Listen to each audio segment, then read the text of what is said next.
Kita semua tahu ya, proklamasi kemerdekaan Indonesia itu tanggal 17 Agustus 1945. Tapi, gimana kalau saya bilang ada proklamasi lain yang terjadi 3 tahun lebih dulu? Nah, kali ini kita akan mengupas tuntas kisah seorang proklamator yang seringkali namanya nggak muncul di buku-buku sejarah kita. Coba deh, kalau ada yang tanya, siapa Bapak Proklamasi Indonesia? Pasti jawaban pertama yang muncul di kepala kita adalah Soekarno dan Hatta. Ya, tentu aja itu nggak salah sama sekali. Tapi ternyata, sejarah itu punya banyak lapisan yang menarik. Ada tokoh lain yang mendeklarasikan kemerdekaan, jauh lebih awal. Oke, jadi di satu sisi kita punya kisah resmi yang kita hafal di sekolah. Soekarno dan Hatta, Jakarta 17 Agustus 1945. Tapi coba kita lihat sisi lainnya. Ada sebuah sejarah yang seakan tersembunyi. 3 tahun sebelumnya, tanggal 23 Januari 1942, seorang pria bernama Nani Wartabone memproklamasikan kemerdekaan di Gorontalo. Jadi, siapa dia sebenarnya? Dan kok bisa ceritanya nggak sering kita dengar? Yuk kita bedah bareng-bareng. Nah, kisah Nani Wartabone ini dimulai dari sebuah ironi yang luar biasa. Dia ini bukan tipikal pemberontak yang lahir dari keluarga miskin dan tertindas. Justru kebalikannya. Dia berasal dari lingkungan yang sangat dekat, bahkan diuntungkan oleh kekuasaan kolonial. Latar belakangnya itu sangat terpandang. Coba bayangin, ayahnya itu aparat pemerintah Hindia Belanda, sementara ibunya berasal dari keluarga bangsawan penguasa. Kalau dipikir-pikir, secara logika, harusnya Nini ini jadi bagian dari kaum elit yang pro-Belanda kan, yang mendukung status quo. Tapi ternyata ada satu pengalaman yang mengubah total jalan hidupnya. Pemicunya justru terjadi di bangku sekolah. Dia melihat langsung dengan mata kepalanya sendiri gimana guru-guru Belanda itu terang-terangan pilih kasih. Anak-anak Belanda dan para bangsawan pribumi selalu diistimewakan, sementara murid-murid dari rakyat biasa diperlakukan gak adil. Nah, pemandangan inilah yang pertama kali menyalakan api perlawanan di dalam dirinya. Api kecil perlawanan itu makin berkobar waktu dia pindah ke Surabaya. Kota ini bisa dibilang jadi kawah candra di muka buat dia. Tempat ideologinya benar-benar ditempa. Kenapa? Karena disinilah dia ketemu langsung dengan para raksasa pergerakan nasional Indonesia. Coba bayangkan, di usianya yang masih muda, dia udah bisa berdiskusi langsung dengan tokoh-tokoh sekaliber Dr. Sutomo, Agus Salim, sampai Cokro Aminoto. Tapi dari semua nama besar itu, ada satu orang yang benar-benar mengubah arah hidupnya. Siapa lagi kalau bukan sang orator ulung yang kita kenal sebagai Bung Karno. Nani ini katanya begitu terpesona sama pidato-pidatonya Bung Karno, sampai dia memberanikan diri buat kenalan. Dan ternyata nyambung, hubungan mereka jadi deket banget. Nani bahkan sempat tinggal di rumah Bung Karno.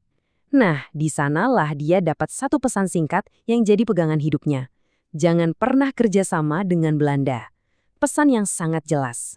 Dengan pesan itu membara di dadanya, Nani langsung pulang ke Gorontalo dan mengubah idealisme jadi aksi nyata. Dia gabung PNI, partainya Bung Karno, dan juga aktif di Muhammadiyah. Lewat organisasi-organisasi inilah, dia nggak cuma pidato di atas panggung, tapi benar-benar turun ke bawah, mendengar, dan membangun basis dukungan yang luar biasa kuat dari rakyat Gorontalo. Sekarang kita sampai di puncak kisahnya. Dengan basis massa yang udah solid dan momentum sejarah yang tepat, Nani Wartabone melancarkan sebuah gerakan yang akan mengubah nasib Gorontalo untuk selamanya. Keberhasilan ini bukan cuma modal nekat loh, tapi hasil dari strategi yang jeli melihat peluang. Ada 3 faktor kuncinya. Pertama, Perang Dunia II lagi panas-panasnya. Ini bikin posisi Belanda lemah banget. Kedua, seperti yang tadi kita bahas, Nani sudah punya dukungan rakyat yang masif. Dan yang ketiga, ini yang paling krusial. Belanda lagi lengah. Fokus mereka itu lagi di Jawa buat mengantisipasi serangan Jepang. Jadi pertahanan di Gorontalo itu sangat rapuh. Dan inilah puncaknya. Melihat celah itu, pada tanggal 23 Januari 1942, Nani dan kelompoknya yang dikenal sebagai Komite 12 bergerak cepat. Mereka mengambil alih kantor-kantor pemerintahan kolonial, melucuti senjata polisi Belanda, dan yang paling bersejarah, mereka mengibarkan bendera merah putih di Gorontalo. Ini bukan lagi sekedar simbol. Ini adalah sebuah deklarasi kemerdekaan yang nyata. Dan kemerdekaan itu benar-benar dirasakan oleh rakyat. Selama 5 bulan penuh, Gorontalo hidup merdeka, bebas dari penjajahan Belanda, di bawah pemerintahan yang mereka bentuk sendiri. Sebuah periode yang mungkin singkat, tapi jelas sangat berarti. Sampai akhirnya, ancaman baru datang dari arah timur, pasukan Jepang. Lalu, Apa yang terjadi pada sang proklamator setelah semua perjuangan heroik ini? Nah, justru kisahnya setelah kemerdekaan nasional tahun 1945 menunjukkan sisi lain dari karakternya yang sangat luar biasa. Perjalanan hidupnya setelah itu sangat unik.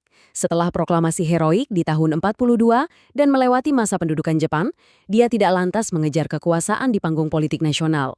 Sebaliknya, dia memilih untuk kembali ke tanah kelahirannya dan hidup sebagai seorang petani, sebuah pilihan yang sunyi. Pengakuan resmi atas jasanya sebagai pahlawan nasional pun baru datang puluhan tahun kemudian, di tahun 2003, lama setelah beliau wafat. Dan inilah poin terpenting dari semuanya.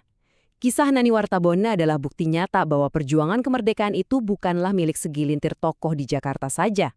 Perjuangan ini adalah sebuah mozaik raksasa yang kepingan-kepingannya tersusun dari aksi-aksi heroik di berbagai penjuru Nusantara yang digerakkan oleh pahlawan-pahlawan lokal yang namanya sayangnya seringkali terlupakan oleh sejarah. Nah, ini yang membawa kita pada satu pertanyaan penting untuk direnungkan. Kisah Nani Wartabone ini kan pengingat ya, bahwa sejarah resmi itu seringkali hanya satu versi cerita. Kalau ada pahlawan sekali berdia yang kisahnya hampir terlupakan, coba deh kita bayangkan. Kisah siapa lagi ya yang masih tersembunyi di luar sana yang menunggu untuk kita temukan?